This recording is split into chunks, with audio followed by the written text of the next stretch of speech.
Buenas noches, bienvenidos a Mesa de Opinión.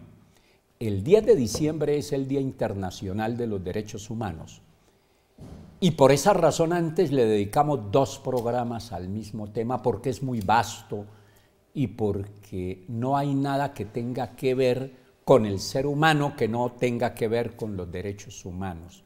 Sobre todo en un país como Colombia, donde ellos se pisotean, se desconocen minuto a minuto y segundo a segundo. Pues bien, este tercer programa dedicado al tema lo voy a hacer con un profesor, docente, investigador, profesor de profesores. Tiene 2 maestrías y está haciendo su doctorado. Es el exdecano de la Facultad de Derecho del Colegio Mayor de Cundinamarca, por muchos años decano de esa facultad. Ricardo, buenas noches, bienvenido a Mesa de Opinión. Buenas noches, doctor Ricaurte, es un gusto estar nuevamente compartiendo y sobre todo un tema de tanta vigencia, de tanta actualidad y de tanta proyección. Siempre la tendrá, es indiscutible. Mire, empecemos por algo que es bien importante tenerlo claro. Como en Colombia se desconocen tanto los derechos y como la justicia está infortunadamente politizada, aún ni siquiera se puede confiar en la tutela, que también está limitada por por el desconocimiento del derecho, de los valores, de elementales postulados de la decencia y del decoro. Como eso pasa siempre en Colombia, es una desgracia tener que repetirlo, siguiendo con la secuencia que tuvimos en los 2 programas anteriores, quienes me dan la satisfacción de ver Mesa de Opinión se acordarán. Entonces, partamos hoy a ver hasta dónde nos alcanza el tiempo de algo que es bien importante tenerlo claro. Cuando en el derecho interno, cuando en Colombia, las personas han recurrido a todos los mecanismos de defensa de sus derechos que tienen y siguen siendo conculcados, se puede recurrir al sistema internacional. Empecemos por ahí, Ricardo. Es una verdad y sobre todo a partir de la idea del respeto de los derechos humanos. Trátase de una convención a la que libremente han adherido los países y no solo para estar inscritos dentro de un acuerdo a nivel internacional, sino sobre todo porque implica un cumplimiento con estrictez a esos compromisos que se adquieren. Y de ahí el conocido apotegma del Pacta Sunt Servanda, cómo esos tratados, esos pactos, esas convenciones a nivel internacional deben ser inevitablemente respetados por los países, insisto, que libremente se han acogido a ellos. Antes de llegar específicamente, de seguir específicamente en ese tema, recordemos que el mundo se globalizó, que ya la Constitución colombiana no son sus 400 artículos, ya hemos llegado a la exageración de tener con los artículos transitorios 400 artículos en una Constitución que parece más un código, pero ya la Constitución no es solamente esos 400 artículos, es que por el llamado bloque de constitucionalidad, es decir, por la aplicación de normas que no están en el texto constitucional, se tienen en cuenta como parámetro de interpretación de la Constitución y a efecto de ejercer el control constitucional. Pongo un ejemplo, y usted lo conoce muy bien, los principios del derecho internacional no están en la Constitución. Hay uno, me parece. Los restantes, la Constitución remite al derecho internacional. Entonces, esos principios hacen parte del derecho interno colombiano y deben tenerlo en cuenta no solamente los abogados, sino los televidentes todos, para la defensa de sus derechos. Un poquito de eso. Muy cierto. En primer lugar, hay que tener en cuenta que nuestra Constitución tiene como un principio orientador el llamado bloque de constitucionalidad, el cual es desmembrado en los diferentes códigos de procedimiento. Eso significa que uno de los ejes sobre los que debe moverse inmodificablemente la actividad del juez estriba en el respeto por ese bloque de constitucionalidad, de tal manera que esos principios del derecho internacional, y quiero anotar esto, no solo principios de derecho internacional, sino de derecho internacional humanitario, constituyen una obligación sine qua non para quienes administran justicia en el orden material.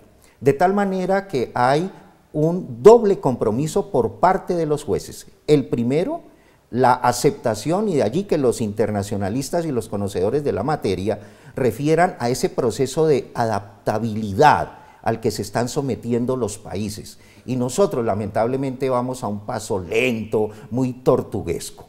Y en segundo lugar, que no apenas el reconocimiento de esos contenidos, sino hacer uso de la interpretación que sobre ellos ha venido haciendo la Corte en el sentido internacional. Refiero a la Corte Interamericana de Derechos Humanos, que es donde se hace posible ver la operativa de ese sistema integral de respeto a los derechos humanos. Entonces eso quiere decir que la jurisdicción constitucional a cuya cabeza en Colombia está la Corte Constitucional no está compuesta solamente como tribunal supremo en esa jurisdicción, la Corte Constitucional, sino que allí hace parte también la Corte Interamericana de los Derechos Humanos. Esto admite en sabia hermenéutica lo siguiente, doctor Ricaurte y querida teleaudiencia. Ha habido un cierto celo por parte de nuestra Corte Constitucional en el sentido de admitir la fuerza del carácter supraconstitucional. Pero nosotros creemos que en todo caso, y lo ha hecho la misma Corte Constitucional, acudiendo a ese bloque de constitucionalidad a reafirmar esa jurisprudencia emitida permanentemente por la Corte Interamericana de los Derechos Humanos. Lo que ocurre es que hay dos maneras de ver la operativa de este sistema, en lo que se llama ese control concentrado y el control difuso. El primero, cuando hay un único órgano encargado de hacer ese control constitucional, y la segunda de las opciones, como ocurre materialmente en Colombia, que están obligados todos los jueces, sin excepción, en sus decisiones a tomar partido en el respeto por los contenidos de la convención que derivó a nivel internacional por medio de la Convención Americana de los Derechos Humanos. Por suerte que esa aceptación en términos de libertad por parte del Estado colombiano impone el imperativo categórico del respeto por aquellos anuncios que en forma de jurisprudencia la Corte Interamericana ha venido produciendo. Entonces, el sistema interamericano en cuanto respecta a la defensa del orden jurídico de los estados que hacen parte de la Organización de los Estados Americanos, de la OEA, está conformado por dos organismos, la Comisión Interamericana y la Corte Interamericana. Uno se pregunta por qué se inventaron eso así, si uno para recurrir en defensa de sus derechos debiera pasar directamente a la Corte Interamericana y no esperar toda la congestión que se presenta en la comisión?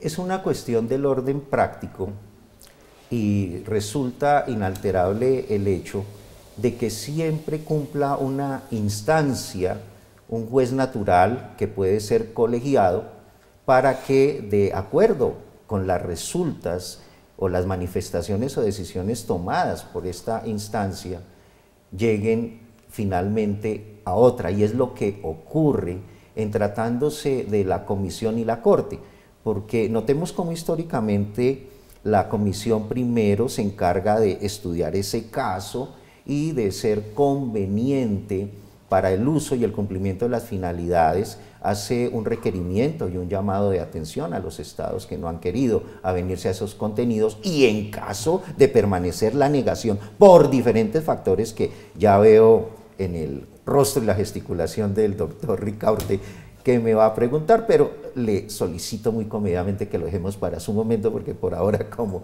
él también me advirtió, trátase de una labor netamente pedagógica para que todos estemos enterados de cómo esos derechos tienen protección no solo a nivel local, regional, nacional, departamental, internacional, sino ahora dentro de un ámbito más amplio que es totalmente ecuménico. Es que le pregunto porque resulta que sé de casos que llevan 15 años o más en la Comisión Interamericana y todavía ni siquiera han decidido si le dan curso ante la Corte Interamericana. ¿Qué hacer en esos casos?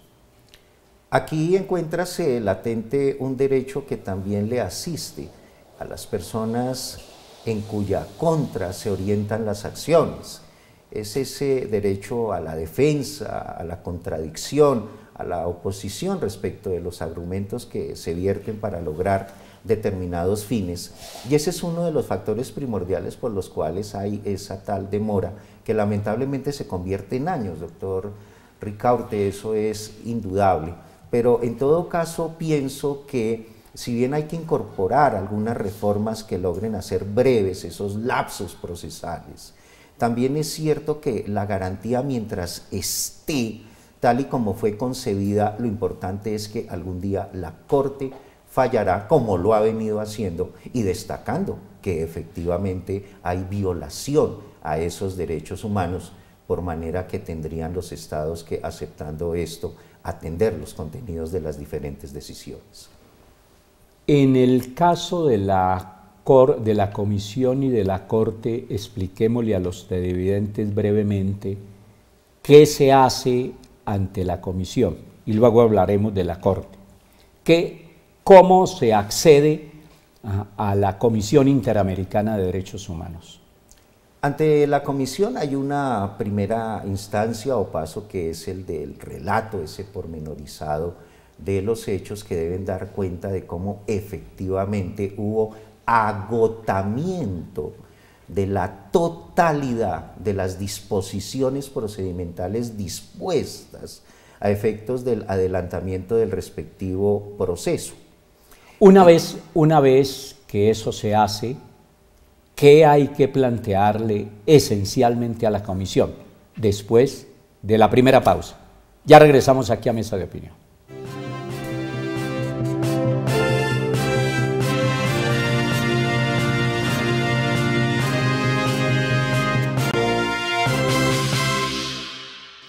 Seguimos en Mesa de Opinión, me encuentro con Ricardo Martínez, profesor. Entre otras, yo también lo soy, y el más grande orgullo que puede tener una persona es ser profesor, realmente profesor. Yo le digo a mis amigos, cuando me los encuentro y me preguntan qué sigue haciendo, les digo, soy profesorcito. Si uno busca ser profesor toda la vida, como lo hemos sido nosotros, aprende mucho. Pero bueno, me dio por decir esas cosas antes de continuar con nuestro tema, Ricardo. Íbamos en que se accede a la comisión. ¿Qué se le dice en términos concretos a la comisión? ¿Y cómo debe ser el memorial para que tenga más posibilidades de que cuanto antes la comisión Interamericana pase el caso a la Corte Interamericana y se tenga la posibilidad de que se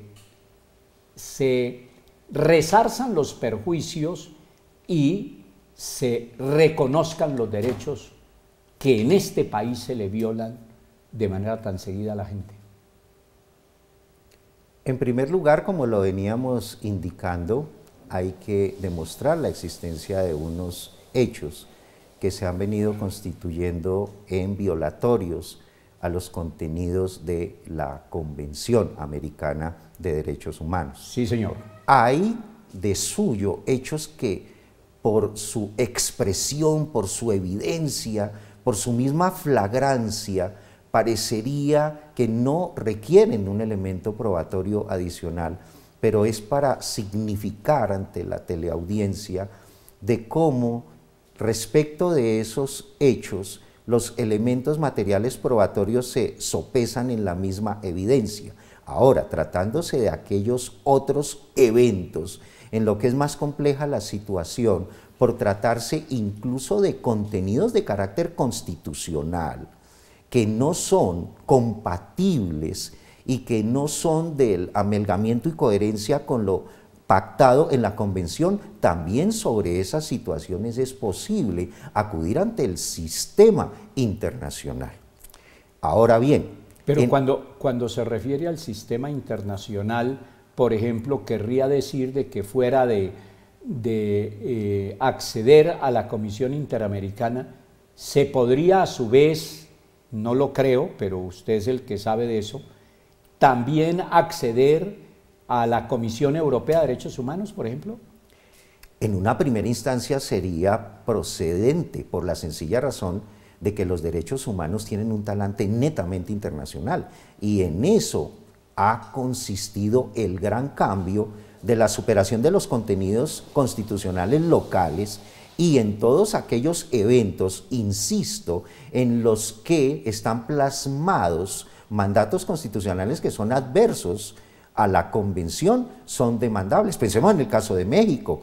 México tuvo que cambiar su constitución porque no era muy compatible con los contenidos de la Convención. Y en todo caso, todo refiere a una protección de carácter internacional, sino que inicialmente, y esto me permite, doctor Ricaurte, recordar cómo un excelente tratadista del tema, el doctor Manuel Quinche, en uno de sus múltiples escritos habla de la conversión de un juez nacional a un juez interamericano de los derechos humanos y en últimas un juez internacional protector de esos derechos humanos. Muy bien, eso querría decir que entonces si una persona a la que le violaron sus derechos y la comisión después de muchos años no se pronuncia, podría entonces intentar que la Corte Interamericana, la Comisión Europea de Derechos Humanos se pronunciara? En la actualidad, con hechos de altos contenidos que expresan conductas fraticidas y genocidas, es una necesidad de la acción internacional.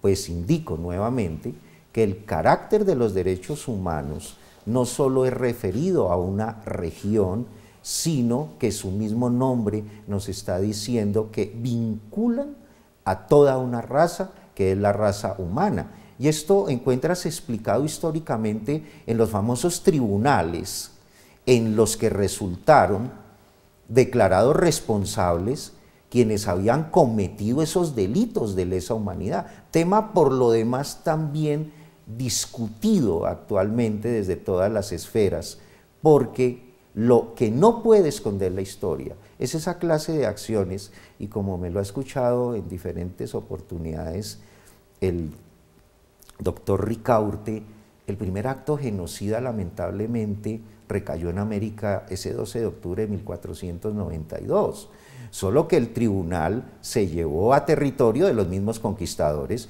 cuando de un lado Ginés de Sepúlveda aseguraba que las acciones eran netamente lícitas, a contrapeso de lo que expresó en su momento histórico Bartolomé de las Casas, en punto a que se nos habían violentado todos nuestros derechos humanos. una digresión aquí que no es propiamente digresión. Por ejemplo, en el caso del fiscal Martínez, no bastaría con que se designara un fiscal ad hoc, porque la estructura de la fiscalía sigue estando en manos del fiscal general. ¿Qué hacer con una situación con esa, donde hay unas pruebas fehacientes de que conocía de la comisión de delitos y se quedó callado, y donde los mismos términos que se utilizan en las grabaciones ya hacen ver que se está faltando a principios elementales de la ética y de la moral?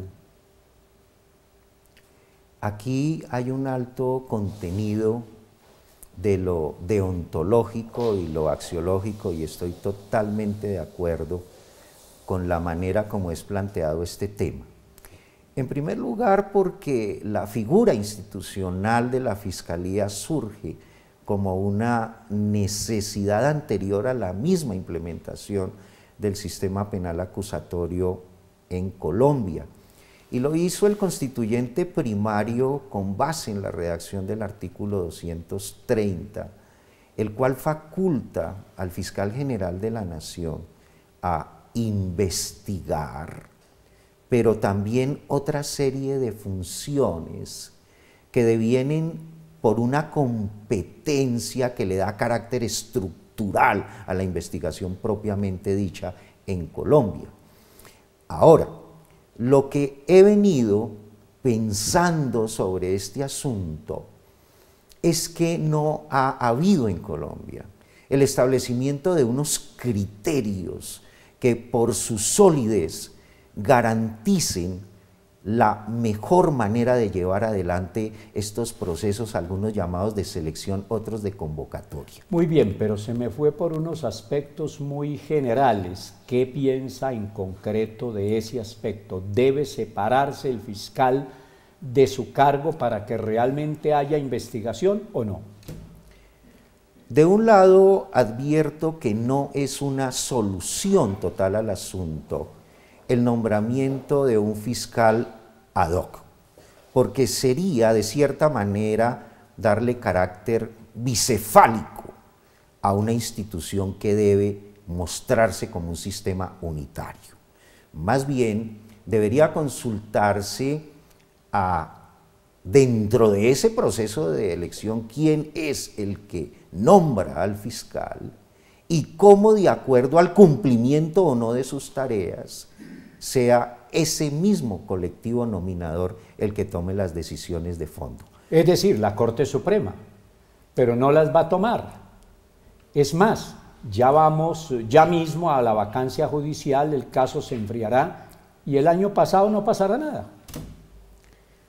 Es lamentable, pero esto deviene histórico, pero ya tendrá que llegarse más temprano que tarde a la solución inmediata de estos, que son unos verdaderos huecos que afectan la institucionalidad del país.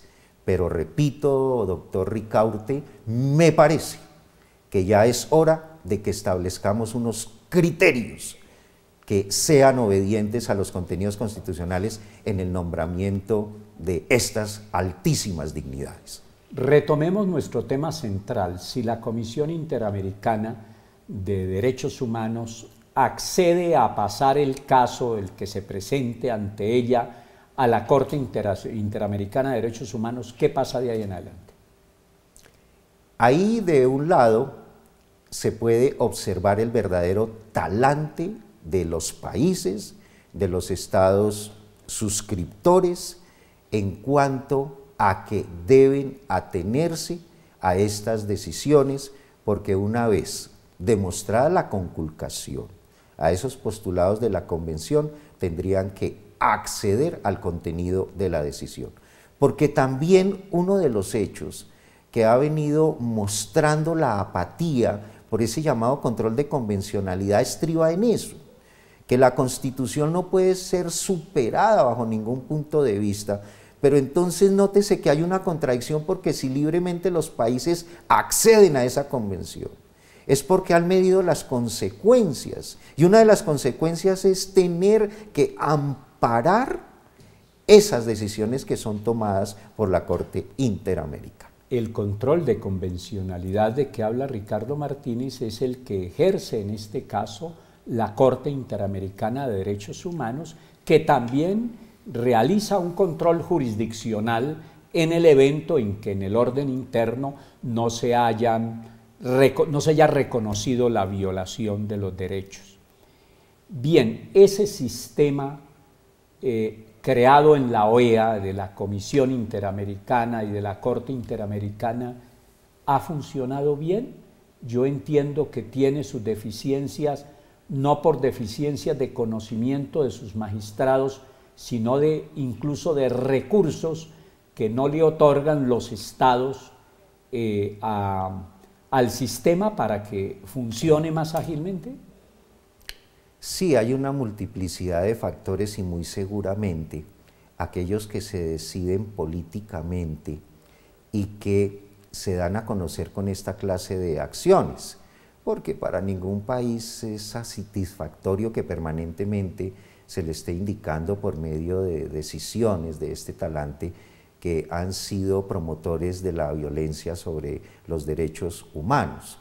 Ahora bien, lo que debe también tenerse en cuenta es cómo, y sobre todo a partir de ese que fue históricamente el primer pronunciamiento a este respecto del ejercicio del control de convencionalidad por parte del exmagistrado Sergio García Ramírez, esa convencionalidad tiene que hacerse y el primer paso al interior de los países, porque ha existido una especie piramidal que en vía de ascenso demuestra cómo, en la medida en que esa convencionalidad sea respetada al interior de los países, pues es apenas elemental que nunca llegarán estos casos a conocimiento de la Comisión, ni mucho menos de la Corte, por manera que aquí es donde se resalta la importancia de esa tarea que deben cumplir los jueces, y más en países como el nuestro, que a diferencia de Ecuador, Verbo y Gracia, donde no hay el control difuso, entre nosotros en la materialidad es operable. Pensemos en las acciones de tutela, pensemos en la tarea de los jueces de ejecución de penas y medidas de seguridad, los jueces de control de garantías. Ellos tienen necesariamente que avenirse a los contenidos que están plasmados en esa convención.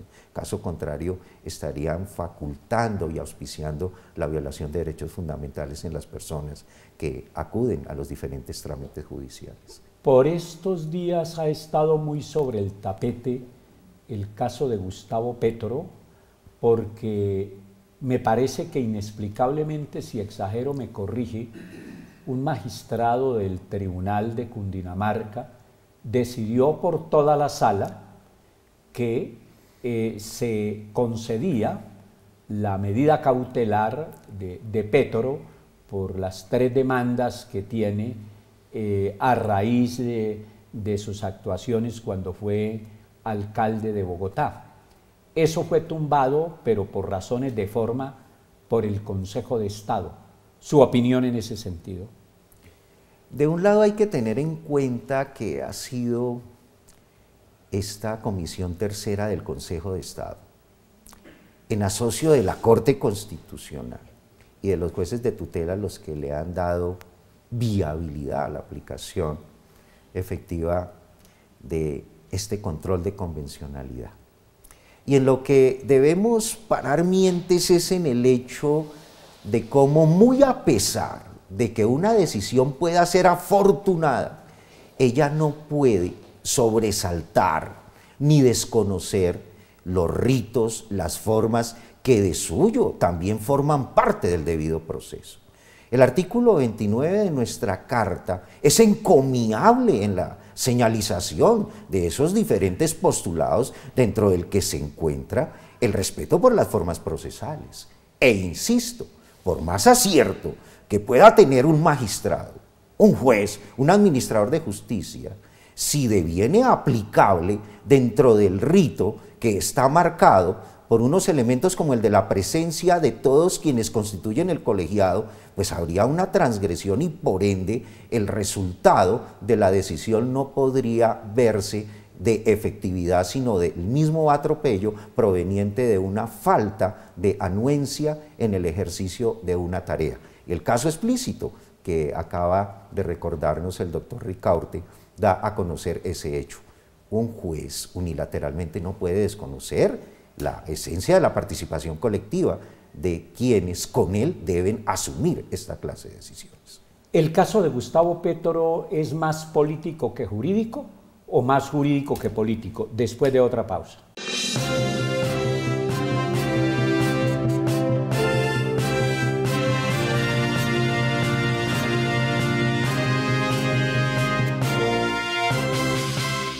Volvemos a Mesa de Opinión. Me encuentro con el profesor Ricardo Martínez analizando el tema de los derechos humanos y dentro de ese tema llegamos ahora al caso de Gustavo Petro. Y le había dejado planteada la inquietud. ¿Ese caso de Gustavo Petro es más político que jurídico o más jurídico que político? Pienso que tiene las dos alternativas. Pero ¿cuál va a primar? A ver, después de su cuento, por así decirlo, ¿qué es lo que prima ahí? Por la misma esencia de la carta política, es un asunto político. ¿De la carta política se refiere a la Constitución colombiana? Por las mismas medidas y todos los mecanismos que se han establecido a efectos de que lo jurídico se convierta en político y lo político en jurídico. A ver, en este país el derecho se aplica, depende del poder político que tenga la víctima, por así llamarlo. Si se tiene un poder político importante, difícilmente se le toca, pero si no se tiene, si está indefenso, se le cae con todo el aparato del Estado que se utiliza para manipular, para engañar, para inventar delitos, para inventar anomalías inexistentes, pero que se hacen ver ante la opinión como cosas normales y como procedimientos indecentes y corruptos. ¿Cómo ve usted, antes de seguir con ese tema, verdaderamente el caso de Gustavo Petro? Porque es que a Gustavo Petro, de pronto la impresión que tiene mucha gente es que no le pasó nada cuando era alcalde, pues porque tenía el segundo cargo más importante de este país y entonces tenía cómo hacerse oír. Eso no le pasa a cualquier otro ciudadano que no tenga ese poder político con qué defenderse. Su opinión.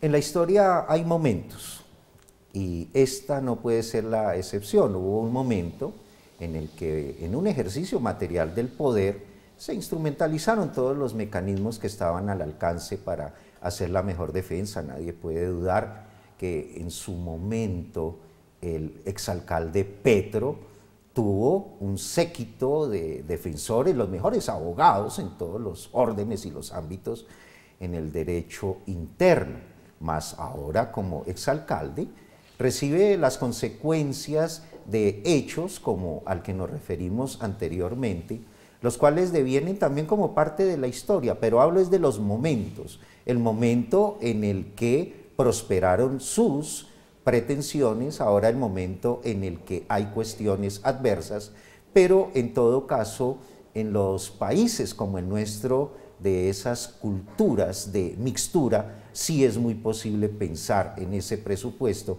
de que dependiendo de la manera como se logran establecer los controles, cada vez son más difíciles los equilibrios. ¿No cree que también Petro es de buenas porque está siendo sancionado por un contralor que está investigado por el caso Odebrecht y en esas condiciones le resta como peso, como credibilidad, como legitimidad a las decisiones del Contralor de Bogotá, aunque es indudable que allí hubo unas exageraciones que le causaron gran daño a la ciudad y que el monto tasado de lo que tendría que devolverle Gustavo Petro al fisco sería como del orden de 300.000 millones de pesos, que parece ser una suma impagable si es como se dice que es un ciudadano pobre,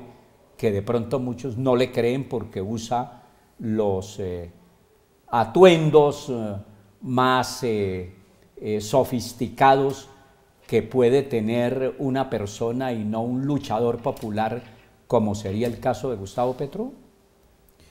Yo diría que el hábito no hace al monje. Sí. Y todo para referirme pero sí incide. Que sí puede tener su incidencia final. Y lo que ocurre, doctor Ricaurte, es que cuando hay tanta fuerza política en el ejercicio de las tareas constitucionales, es bastante difícil encontrar una persona que en ejercicio de un cargo de alta dignidad se vea ajena o ayuna a cualquier contacto de los desenvolvimientos de la misma vida política y pública. Y esto es lo que nos está señalando esa importancia en el establecimiento de esos criterios que le den confianza a la ciudadanía. Me parece que esto de los escándalos ha venido aumentando el pesimismo y la falta de confianza de los colombianos en sus dirigentes y en todas las personas a las que se les ha entregado la posibilidad de gobernar, de orientar y administrar. Pero en todo caso, hemos creído que los mecanismos constitucionalmente establecidos están puestos al servicio de la persona que se ve comprometida en un trámite judicial y o administrativo. Eso deviene del artículo 29. ¿Usted cree que nuevamente al retornar el proceso al Tribunal de Cundinamarca, finalmente se le vuelva a otorgar la medida cautelar? Es una posibilidad. Y por supuesto, porque se trataría de una revisión al asunto para tratar de con ello superar el equívoco, el error, que ya lo analizamos, pero es posible que eso ocurra. Entonces, por lo dicho, le repito la inquietud. ¿El caso de Petro es más político que jurídico o más jurídico que político? En un momento fue más político que jurídico, espero que en este caso sea totalmente jurídico. ¿Y usted sí cree que en hechos que tienen gran incidencia política pueda haber en este país una decisión totalmente en derecho? Pues yo soy un soñador, doctor Ricaurte. Pues yo lo era, pero ya no tanto, o ya muy poquito. Pero quedo yo como soñador y lo importante es que siempre exista un soñador para reivindicar tantos y tantos flagelos. Pero además no se le olvide que el derecho depende del poder, y cuando el derecho no se respeta lo suficiente, es el poder el que prima.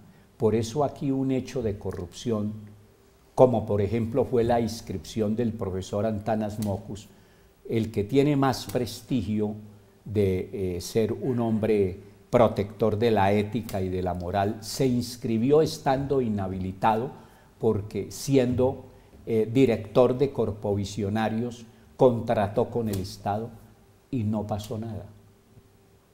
Sí, son hechos que desalientan, desaniman, y en verdad que esa palabra es la que atropella, pero sigo creyendo que por encima del poder está la autoridad. ¿Y usted cree que este sí se sigue llamando un Estado de Derecho? Lo he venido dudando, y más ahora que nunca, y sobre todo cuando se le incorpora esa palabra social de derecho. Retornemos a la parte general de los derechos humanos, porque todo esto tiene que ver con los derechos humanos. ¿Qué aconseja usted a los televidentes para que sencillamente se cuiden de cuidar los derechos humanos, de protegerlos y de entender también que cada derecho debe tener su correlativo deber? Insinuaciones en ese sentido. La labor pedagógica es esencial, no solo el conocimiento sobre los derechos que tenemos, sino las obligaciones que derivan de aquellos.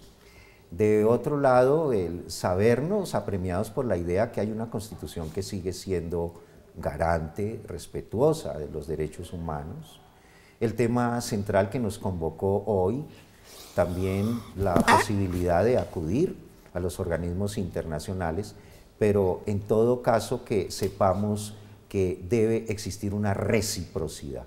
En la medida en que nos son dados derechos, esos derechos implican obligaciones y compromisos. En ese sentido, tengo claro que la Constitución le quedó grande al país. Es una desgracia tener que decirlo así, pero es la verdad monda y lironda. Hago la última pausa, ya regresamos a Mesa de Opinión.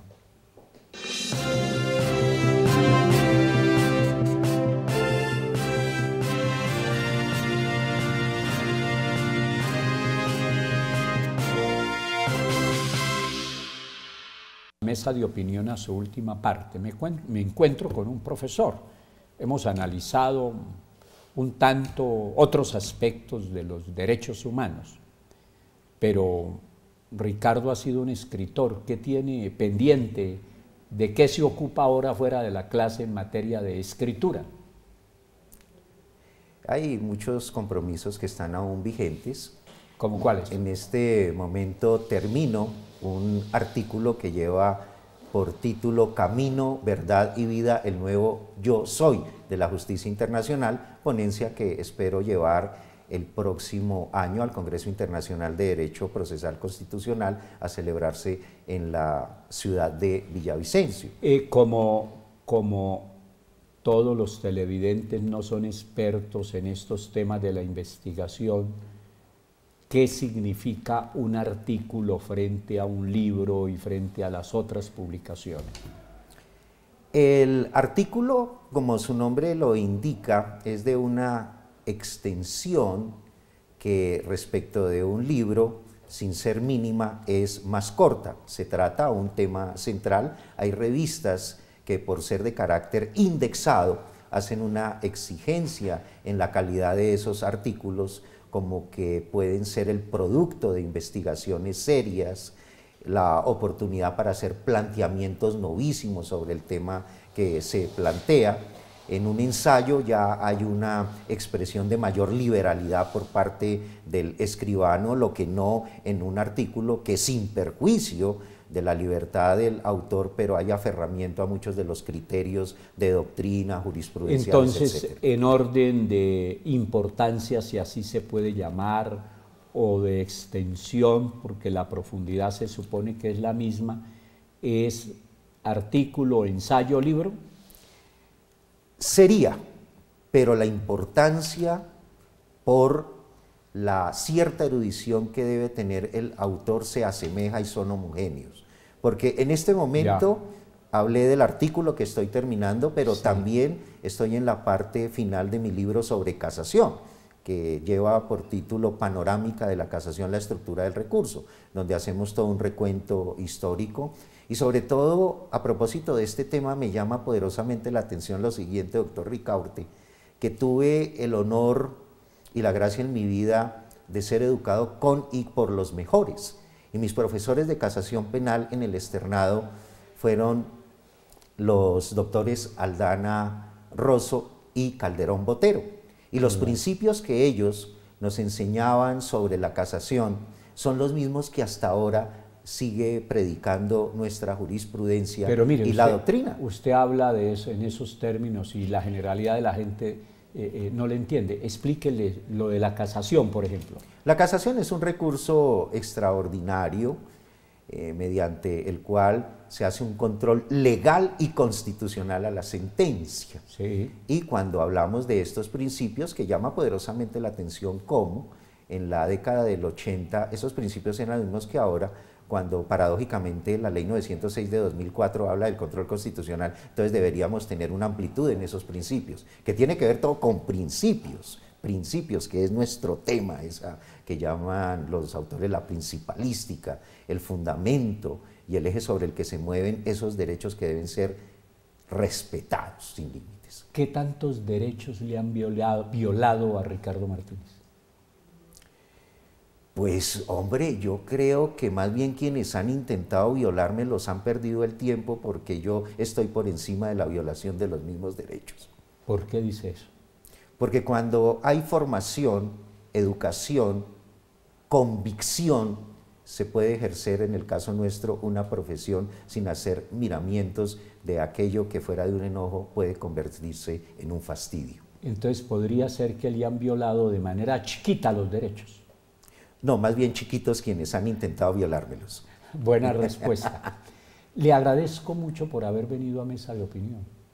Doctor Ricaurte sabe que en mí encuentra un labriego que desde la academia quiere aportar, y mi vocación es de servicio a la patria. Ojalá mi voz sea escuchada. Y ha venido con un gran amigo, un buen profesional, Orlando Rubiano, con quien vamos a hacer el año entrante otro programa. Muchas gracias y desde ya, feliz Navidad y feliz año. Lo mismo para usted, doctor Ricaurte, y para toda la teleaudiencia, que el próximo año, a pesar de las reformas tributarias, nos dé la posibilidad de visualizar un futuro mejor. Bueno, pero es que Duque y su ministro cometió un gran desacierto. ¿Cómo es que se atreven a presentar un proyecto de reforma tributaria disfrazado de proyecto de financiamiento, comenzando un gobierno para que le bajara su popularidad del 50 y pico como al 25 o 26%? Es una lástima, porque este país necesita que al presidente le vaya bien, y todavía no lo vemos, ya que usted tocó ese tema, con la suficiente dirección en torno de los grandes temas nacionales, como que al señor presidente, lo digo con toda consideración, le faltó campaña, y como que en vez de dedicarse a recorrer el país, debe dedicarse fundamentalmente a gobernar. A ustedes, desde ya, que el Dios de Colombia les dé mucha salud por estos días, como todos los días del año que viene, y ojalá de todos los años por venir. Que la Navidad y el Año Nuevo ojalá fueran pretextos importantes de reencuentro de todos los colombianos. Que el Dios de Colombia nos bendiga y nos dé, les deseo desde ya, desde ahora, salud, felicidad y mucha prosperidad. Feliz noche.